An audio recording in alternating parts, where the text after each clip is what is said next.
നമസ്കാരം. LG vision വാർത്തകളിലേക്ക് സ്വാഗതം. പ്രധാന വാർത്തകൾ. പറവൂരിൽ ഇലക്ട്രിക് കാർ റീചാർജ് ചെയ്യുന്നതിനിടെ യുവതിക്ക് ഷോക്കേറ്റു. വാണിക്കാട് സ്വദേശിയും മുൻ നഗരസഭാ കൗൺസിലറുമായ KL സ്വപ്നയ്ക്കാണ് ഷോക്കേറ്റത്. ആലങ്ങാടൻ ശർക്കരയ്ക്ക് പുനർജനി. നിർമ്മാണ വിതരണ യൂണിറ്റ് പ്രവർത്തനം തുടങ്ങി. മന്ത്രി P രാജീവ് നിർമ്മാണോദ്ഘാടനം നിർവഹിച്ചു. പൊതുയിടങ്ങളിലേക്ക് മാലിന്യം ഒഴുക്കുന്നുവെന്നാരോപിച്ച് യൂത്ത് കോൺഗ്രസ് പ്രവർത്തകർ അക്വാ സിറ്റി ഫ്ളാറ്റിന് മുൻപിൽ ധർണ നടത്തി. അബ്ദുൾ മുത്തലിബ് ഉദ്ഘാടനം ചെയ്തു.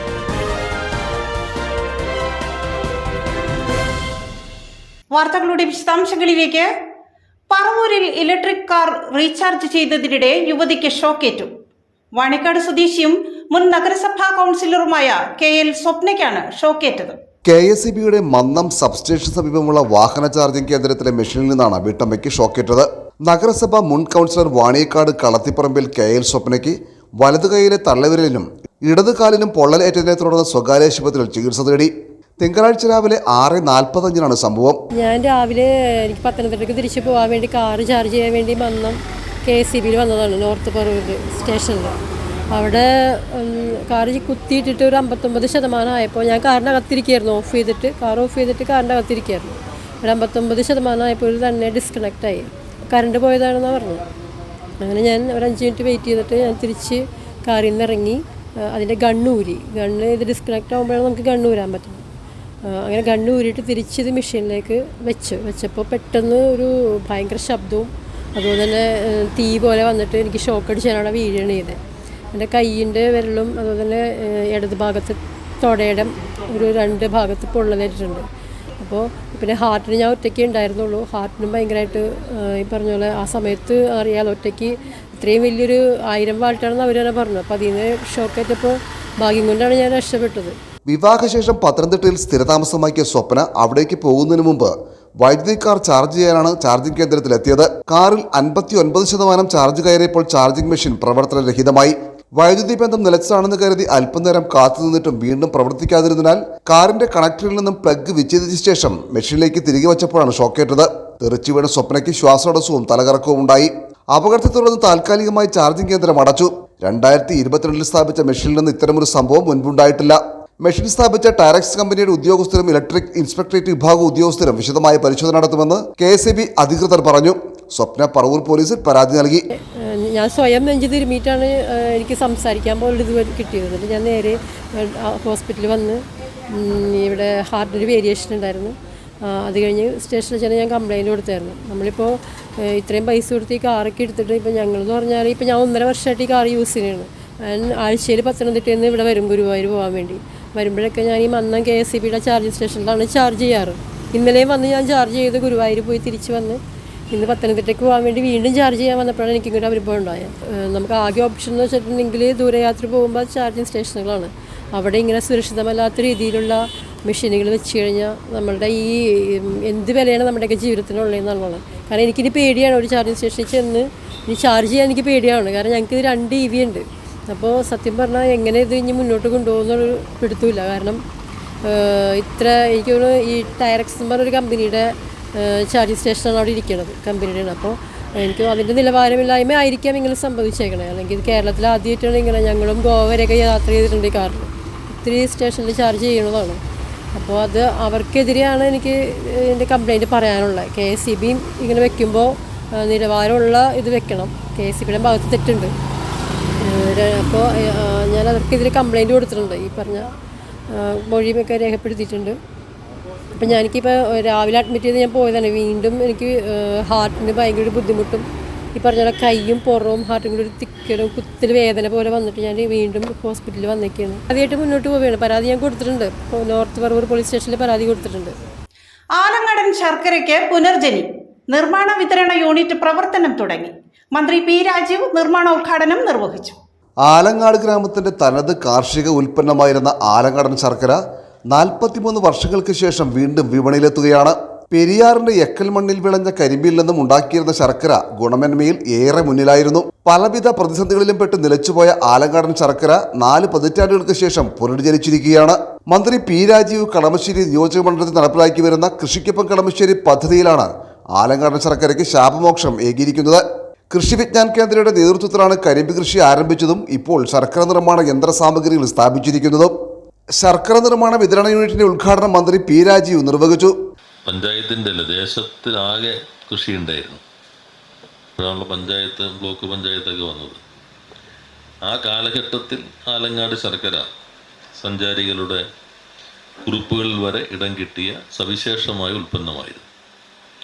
കൃഷിക്കൊപ്പം കളമശ്ശേരിയുടെ ഭാഗമായി നടന്ന ചർച്ചകളിൽ വീണ്ടും കരിമ്പ് കൃഷിയും ശർക്കരയും വേണം എന്ന ഒരഭിപ്രായം ഉയർന്നു വരികയുണ്ടായി.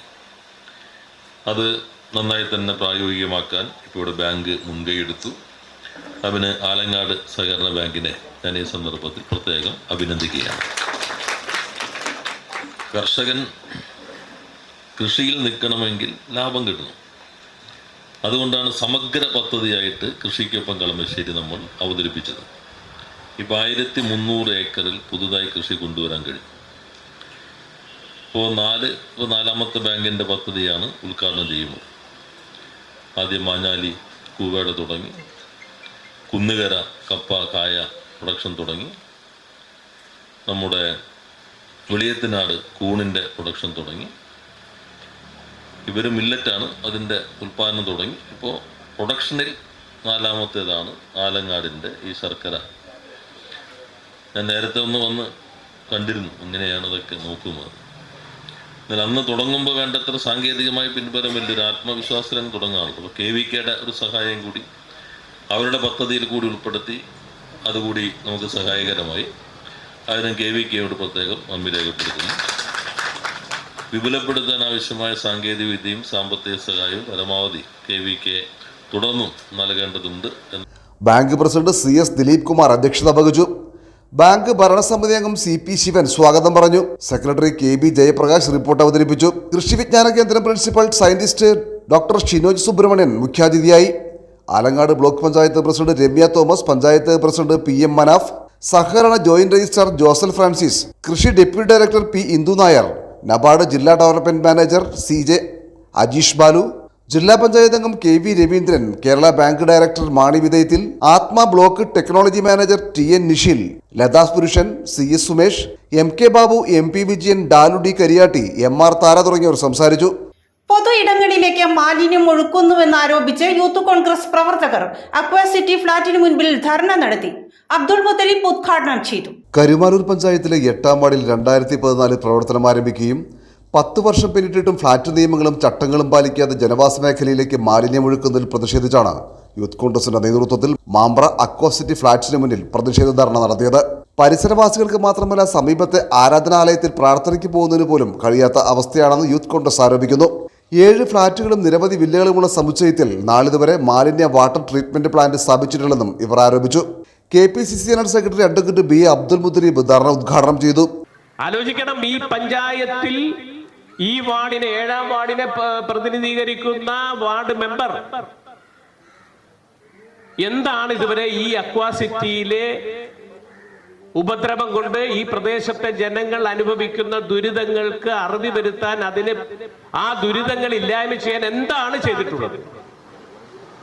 പ്രിയമുള്ളവരെ, ഈ 11ാം തീയതി, ഈ സെപ്റ്റംബർ 11, ഇന്ന് 11 ദിവസമാകുന്നത് 22ാം തീയതി.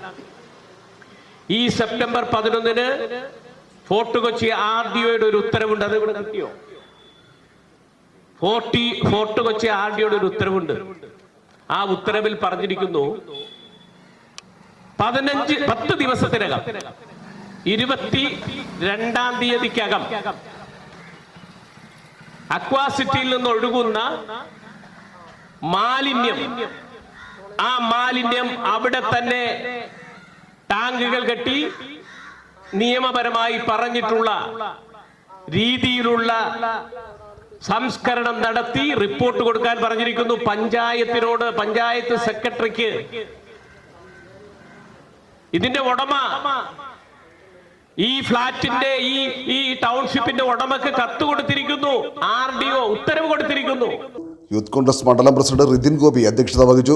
10 വർഷമായി ഈ ഫ്ളാറ്റ് പ്രവർത്തനം ആരംഭിച്ചിട്ട് ഈ 10 വർഷമായിട്ടും മാലിന്യ സംസ്കരണത്തിനാവശ്യമായ ഒരു കാര്യങ്ങളും ഈ ഫ്ളാറ്റിന്റെ മാനേജ്മെന്റ് ഇവിടെ ചെയ്തിട്ടില്ല. ഈ ഫ്ളാറ്റ് പണിയുമ്പോൾ ഇവിടെയുള്ള ഇവിടെ അടുത്തുള്ള ഗ്രാമവാസികളോട് പറഞ്ഞ ഒരു കാര്യമുണ്ട്, ഇതൊരു ടൗൺഷിപ്പായി മാറ്റുമെന്ന്. അതും നടപ്പിലായില്ല. അതുകൂടാതെ ഒരു കാര്യം മാത്രം നടപ്പിലായി, ഈ പരിസരം മൊത്തം ഒരു നരകതുല്യമായി ഇവർ മാറ്റി. അതുകൂടാതെ തന്നെ ഇവിടെയുള്ള ജനങ്ങൾക്ക് ഏറ്റവും പ്രധാനപ്പെട്ട ഒരു കാര്യമാണ് വായു. ഇപ്പോൾ ഇവിടെ വായുവിന്റെ കാര്യമായാലും ജലത്തിന്റെ കാര്യമായാലും മലിനമായി തീർന്നിരിക്കുന്നു.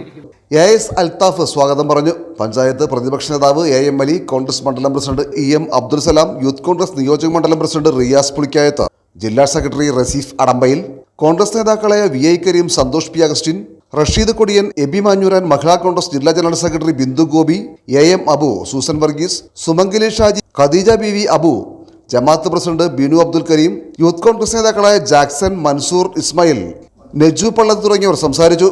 അധിക ജോലി സമ്മർദ്ദത്തെ തുടർന്ന് മരിച്ചുവെന്ന് കരുതുന്ന അന്ന സെബാസ്റ്റ്യന്റെ വീട് മന്ത്രി MP രാജേഷ് സന്ദർശിച്ചു.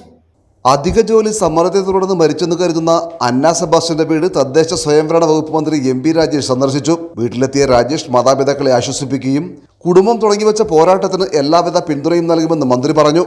അന്ന സെബാസ്റ്റ്യന്റെ മരണത്തിൽ അനുശോചനം അറിയിക്കുന്നതിനും കുടുംബം തുടങ്ങിവെച്ചൊരു പോരാട്ടത്തിന് പിന്തുണ അറിയിക്കുന്നതിനും വേണ്ടിയാണ് ഇവിടെ എത്തിയത്. കോർപ്പറേറ്റ് മേഖലയിൽ നടക്കുന്ന മനുഷ്യത്വരഹിതമായ കൊടും ചൂഷണത്തിന്റെ രക്തസാക്ഷിയാണ് അന്ന സെബാസ്റ്റ്യൻ. കോർപ്പറേറ്റുകൾ ചൂഷണം ചെയ്യുന്നത് ശാരീരികാധ്വാനം നടത്തുന്ന തൊഴിലാളികളെ മാത്രമല്ല, ബുദ്ധി കൊണ്ട് അധ്വാനിക്കുന്നവരെയും ചൂഷണം ചെയ്യുകയാണ്. ശാരീരികാധ്വാനം നടത്തുന്ന തൊഴിലാളികളെ പോലെ തന്നെ ബുദ്ധി കൊണ്ട് അധ്വാനിക്കുന്നവരും ചൂഷിതരായ തൊഴിലാളി വർഗത്തിന്റെ ഭാഗമാണ് എന്നുകൂടിയാണ് ഈ സംഭവം തെളിയിക്കുന്നത്. 15-16 മണിക്കൂർ തൊഴിൽ ചെയ്യാൻ ശനിയും ഞായറും ഉൾപ്പെടെ അവധി ദിവസം പോലും കൊടുക്കാതെ തൊഴിൽ ചെയ്യാൻ നിർബന്ധിതമാക്കി അക്ഷരാർത്ഥത്തിൽ പിഴിഞ്ഞെടുക്കുകയാണ്, കൊള്ളലാഭത്തിനു വേണ്ടി പിഴിഞ്ഞെടുക്കുകയാണ് ചെയ്യുന്നത്. അതിന്റെ ഇരയാണ്, അതിന്റെ രക്തസാക്ഷിയാണ് അന്ന സെബാസ്റ്റ്യൻ. ഇതിൽ ഏറ്റവും ഞെട്ടിച്ചൊരു കാര്യം, ഈ ചൂഷണത്തിനെതിരെ നടപടിയെടുക്കേണ്ട കേന്ദ്ര സർക്കാരിലെ ധനകാര്യമന്ത്രി ഇതിനെ പിന്തുണച്ചുകൊണ്ട് രംഗത്ത് വന്നു എന്നതാണ്. നിർമ്മല സീതാരാമന്റെ പ്രസ്താവന നടുക്കമുളവാക്കുന്നതാണ്, ഹൃദയശൂന്യമാണ്. അവർ പറഞ്ഞത് സ്ട്രെസ് മാനേജ്മെന്റിനെ കുറിച്ചും വർക്ക് പ്രഷർ നേരിടാൻ കുട്ടികളെ പ്രാപ്തരാക്കേണ്ടതിനെ കുറിച്ചുമൊക്കെയാണ്. 24 മണിക്കൂർ 16 മണിക്കൂർ ജോലി ചെയ്യിക്കുന്നതിനുള്ള പരിഹാരം സ്ട്രെസ് മാനേജ്മെന്റ് ആണ്. നാട്ടിൽ നിയമമില്ലേ? ആ നിയമം നടപ്പാക്കേണ്ടവർ ആ നിയമലംഘനത്തിനും ഇമാതിരിയുള്ള ചൂഷണത്തിനുമെതിരെ നടപടിയെടുക്കേണ്ടവർ അവർക്കൊപ്പം നിൽക്കുകയാണ് ചെയ്യുന്നത്, ചൂഷകർക്കൊപ്പം നിൽക്കുകയാണ്. നിർമ്മല സീതാരാമനിൽ നിന്ന് അങ്ങനെ പ്രസ്താവന വന്നതിൽ അത്ഭുതപ്പെടേണ്ട കാര്യമില്ല. കാരണം അവരുടെ പശ്ചാത്തലം തന്നെ കോർപ്പറേറ്റ് പശ്ചാത്തലമാണ്. കോർപ്പറേറ്റ് കമ്പനിയിലെ ജോലി രാജിവെച്ച് അതിനേക്കാൾ ലാഭകരമായിട്ടുള്ള ഏർപ്പാടാണെന്ന നിലയിൽ രാഷ്ട്രീയത്തിലേക്ക് വന്ന ഒരാളാണല്ലോ നിർമ്മല സീതാരാമൻ. അതുകൊണ്ട് അവരിൽ നിന്ന് അങ്ങനെ പ്രസ്താവന വരുന്നതിൽ അത്ഭുതപ്പെടേണ്ട കാര്യമില്ല. പ്രധാന വാർത്തകൾ ഒരിക്കൽ കൂടി. പറവൂരിൽ ഇലക്ട്രിക് കാർ റീചാർജ് ചെയ്യുന്നതിനിടെ യുവതിക്ക് ഷോക്കേറ്റു. വാണിക്കാട് സ്വദേശിയും മുൻ നഗരസഭാ കൗൺസിലറുമായ KL സ്വപ്നയ്ക്കാണ് ഷോക്കേറ്റത്. ആലങ്ങാടൻ ശർക്കരയ്ക്ക് പുനർജനി. നിർമ്മാണ വിതരണ യൂണിറ്റ് പ്രവർത്തനം തുടങ്ങി. മന്ത്രി P രാജീവ് നിർമ്മാണ ഉദ്ഘാടനം നിർവഹിച്ചു. പൊതുയിടങ്ങളിലേക്ക് മാലിന്യം ഒഴുക്കുന്നുവെന്നാരോപിച്ച് യൂത്ത് കോൺഗ്രസ് പ്രവർത്തകർ അക്വാ സിറ്റി ഫ്ളാറ്റിനു മുൻപിൽ ധർണ നടത്തി. അബ്ദുൾ മുത്തലിബ് ഉദ്ഘാടനം ചെയ്തു.